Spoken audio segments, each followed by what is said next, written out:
A few weeks back, I found myself looking through some old hard drives, and I've stumbled upon some old videos that I made years back. Looking back at some of my first original projects, I noticed some things in the video that I would change now if I were to reshoot it. So by going through these old videos, my goal is to encourage and motivate you to pick up that camera and record. We always start out with a vision in mind, and 99% of the time when we go out to do our shoot and we're done the edit, we look at it and feel like something's missing. Well, at least I did. What's going on, everybody? My name is Clay, also known as The Creative Fro. So I found looking back at these videos, it was pretty funny to see some of the stuff I was doing, but also I could tell what I was trying to get to without getting there. So I'm gonna pull out one of my first original video edits. Just a quick backstory before we jump into the reaction. I shot this video back in 2017 with my, at the time, business partner, Leon. At this time, we probably only had 1 or 2 clients under our belt, and we had teamed up with one of our friends, Steve Toma, with Toma Accounting. We did a video together to promote some of his services. We had thought this would be a good video to use for a landing website page or to send off with emails, etc. Let's dive right into it. First thing, before I even press play, I realized the letterbox. Back then, I used to think I was making everything cinematic by adding letterboxes to it, so don't add an unnecessary letterbox effect to your video thinking it will make it more cinematic. For this setting, having a cinematic letterbox framing wasn't the goal. I feel like if I were to do this now again, I would take that letterbox out right away. Hello, I'm Stephen Toma from Toma Accounting, based out of Hamilton, Ontario. Are you tired? Okay, first of all, alright, there's a lot to dive into here. We shot this with natural light, so our only light source was a skylight from above, and it was a little square roof, so it had the natural light shooting through there.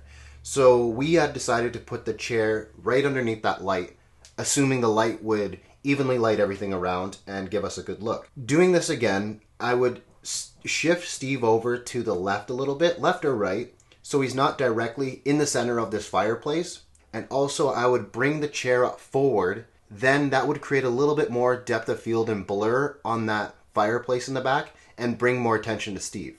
And use something like my key light here to light his face up, and maybe a hair light like I have in the back here to help create more separation from that background. Another thing I noticed too as well as it's playing is I had my camera about, let's say, 5 feet away, maybe a little bit less, and I had the microphone on top of the camera.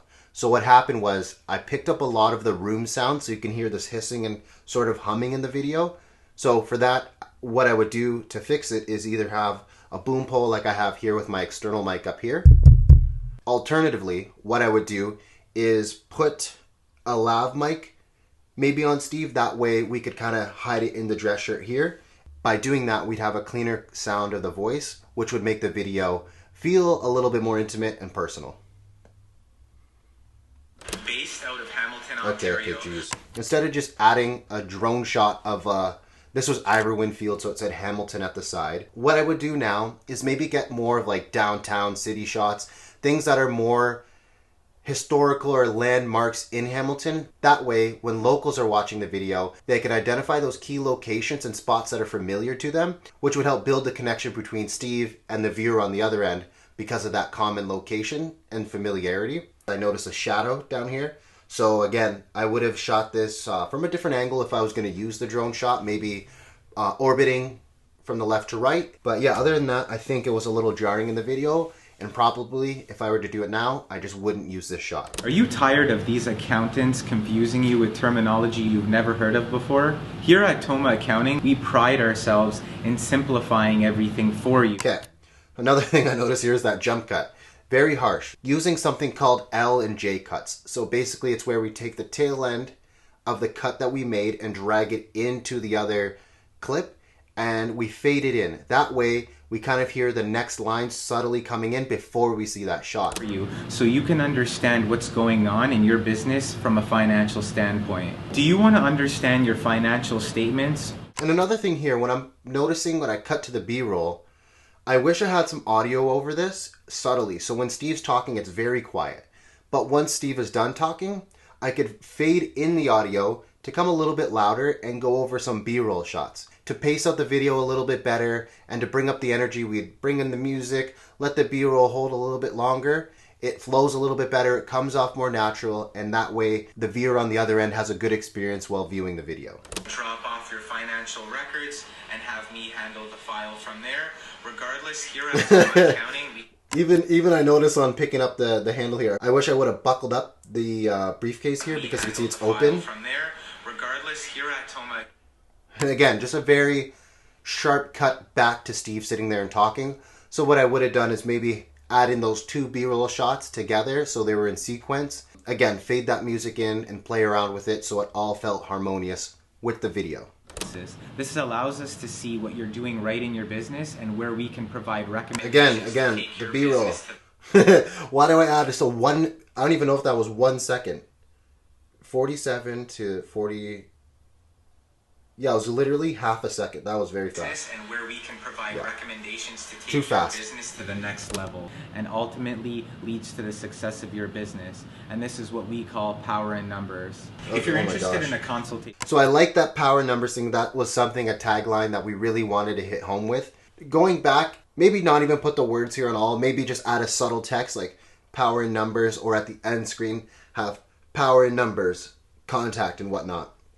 Rather than having it in the video edit here. Again, I feel like this takes the viewer away from the actual video and the message that Steve is trying to get across. Power in numbers. If you're interested in a consultation, feel free to reach me at 905-328-TOMA or alternative. Another thing I noticed is if you look at the right, beside the fireplace, you could see there's a hit of light coming through. At the beginning of the video, yeah, that wasn't even there. So that's another thing too about shooting in this natural lighting. You want to be mindful of where the light will move and how long it's going to take you to do your video recording. If you're interested in a consultation, feel free to reach me at 905-328-TOMA or alternatively info@tomaaccounting.com. And there we are. Okay, so I had the power numbers here on the end screen. Yeah, this is bold. I would have liked to have just left this power numbers text in here. Add again the phone number, Instagram, any more contact here too as well, so it's not just Toma Accounting. But all in all, I do enjoy that video. If you're out there right now looking at projects that you've done and you're not satisfied with them, you want them to be a certain way, just know that when you do create, you're never 100% happy or pleased with what you did create. Just know that the next one is going to be even better. Take some time to look back at some of your old videos, make notes of things that you would do differently, potentially even reshoot those projects again with your new ideas. I make a little note of what I learned after the shoot, and I have a continuous notepad of what I learned from shoots. So then that way from time to time, or before I head on a video shoot, I can browse through and kind of see some little points and then remember, try this. Or if it was a mistake that I learned, maybe I did something wrong, avoid this. Always refine and redefine your craft and find your voice. You're never settling for any less, and you're finding ways to improve and, again, help your clients at the end of the day. But it's good to get uncomfortable, look back and improve and move forward from there. If you're a video editor or creator, let me know in the comments down below if you have any tips for your first time shoots or anything like that. I want to build a community where we're all helping each other to grow and improve. So again, your comments will be greatly appreciated. If you learned anything, if you like this video, like it, comment down below what you like and what you want to see in the future. It's the Creative Fro, keeping you in the know. I'll see you next time for another reaction.